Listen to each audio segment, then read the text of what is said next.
好，来乡亲啊，继续来看这个台湾肥料股份有限公司，简称台肥。因为台肥的董事长一年的薪水高达1500万，所以台肥公司人事的变动特别引发到外界的关切。本地各界预期，这个行政院中部联合服务中心的副执行长吴音玲会来接任到台肥的董事长。也毋过下晡，台肥发布着名单，是由总经理张聪龙来接董事长，并毋是吴音玲。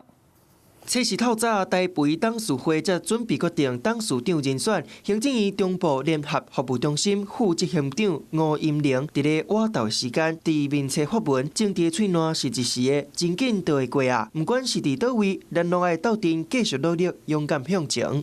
那行政团队他们针对这样的人事任命，多少会有些不一样的想法，尽量回到所谓的专业。当然，立委就讲，人事命令爱以专业为主。来看台肥目前上大的股东是农业部，持股的比例关闭24.07%，合作金库甲中华邮政嘛分别持股4%甲3.9%，甚至落体嘛1.31%。民营企业煞有大额公告，嘛，互经政委张景心质疑，台肥逐摆人事变动拢神神秘秘，看袂出合理的线索。只是伫台肥测试开董事会进前，农业部派去台肥的5位法人董事，原本的董事长李顺营，伫咧10月31号，互吴音玲来接。3号暗时罕见发3摆公告，除了研发主管变动。佮宣布法人董事代表调整，互台肥总经理张聪龙接董事，取代农业部主管永续利用司处长曾诺达，敢若是互董事会成员加一个选项。